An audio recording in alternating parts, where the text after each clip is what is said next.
Om Sri Ramanaya. We will see some question and answers from aham sphurana, a glimpses of self-realization. Question is, how can I help another with his or her problems and troubles? Bhagavan said, what is this talk of another? There is only the one. Try and realize there is no I, no he, no you. Only the one self, which is all. If you believe in the problem of another, you are believing in something outside the self. You will help him better by realizing the oneness of everything than by any outward activity. The ego masks the reality. All mental activities during the states of Jagrat and Swapna, means dream, are the handiwork of the ego only. The emotions and intellect are merely mind manufactured fictions. In deep sleep, the body is lost, but yet the self is there. It is the distracting, active mind that wills the real self. Question: what meditation will help me? Bhagavan said, no meditation on any kind of object is helpful. You must learn to realize the subject and object as one.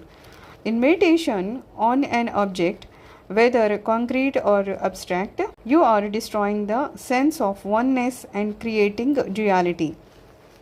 Meditate on what you are in reality. Try to realize that the body is not you, the emotions are not you, and the intellect is not you. When all these stand discarded, you will find that. Question: what is that? Bhagavan said, you will discover it yourself. It is not for me to say what any individual experience ought to be. That will reveal itself to the mature aspirant automatically. When it does reveal itself, hold on to it without ceasing. Question: I still maintain that in trying to still the mind, I am likely to fall asleep. Bhagavan said, it does not matter. Put yourself into the condition that is in deep sleep, but with awareness. Then watch yourself to ensure that no thought arises to disturb your peace. Be asleep consciously instead of unconsciously. There will be then only one consciousness. From that time onwards, I started a routine that was to be the same for many weeks. The rickety cart would turn up at 6 in the morning. It took me up to the ashram and came back again at 7:30 in the evening for the return journey. Up at the ashram, I was given a small hut, 7 feet by 7, for my use during the day. In it was a wooden plank, a chair, and a table on which were a basin, towel, and soap. Not luxurious, but the thought and care with which it had been provided touched me more than I can say. There were 2 chef meals at the ashram, one at 11:30 in the morning and the other around 8 in the evening. I ate with the others at the morning one.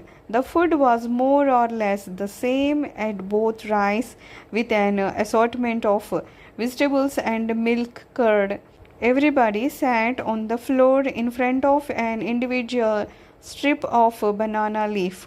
The question of food, especially the strict vegetarian meals that were served in the ashram, and the diet prescribed conducive for the spiritual seeker by Bhagavan himself, was something a Caucasian would necessarily question. So I sought decisive clarification from the master on this practice. Question: what diet is prescribed for a spiritual seeker? Bhagavan said sattvic, that means a clear, light food in limited quantities. Question: what is sattvic food? Bhagavan said wheat, rice, vegetables, fruits, nuts, etc. Question: some Brahmins take fish in northern India. May it be done? No answer was made by Bhagavan. Question: we Caucasians, means Western people, are accustomed to a particular diet. Change of diet affects health and weaknesses the mind. Is it not necessary to keep up physical health? Bhagavan said, quite necessary. The weaker the body, the stronger the mind grows. Question: in the absence of our usual diet, our health suffers and the mind loses strength. Bhagavan said, what do you mean by strength of mind? Question. The power to eliminate worldly attachment. Bhagavan said, the quality of food influences the mind. The mind feeds on the food consumed. Question. Really? How can the Caucasians adjust himself to sattvic food only? Bhagavan asking another Caucasian who was seated in the vicinity, you have been taking our food. Do you feel uncomfortable on that account? The gentleman responded by saying that he was comfortable with the food served in the ashram, owing to the fact that he was accustomed to it. Question. What about those not accustomed? Bhagavan, habit is only adjustment to the environment. It is the mind that matters.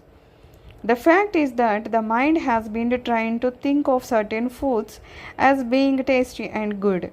The food material is to be had both in vegetarian and non-vegetarian diet equally well, but the mind desires flesh food as it is accustomed to the same and considers it tasty. Question. Are there restrictions for the emancipated soul in a similar manner?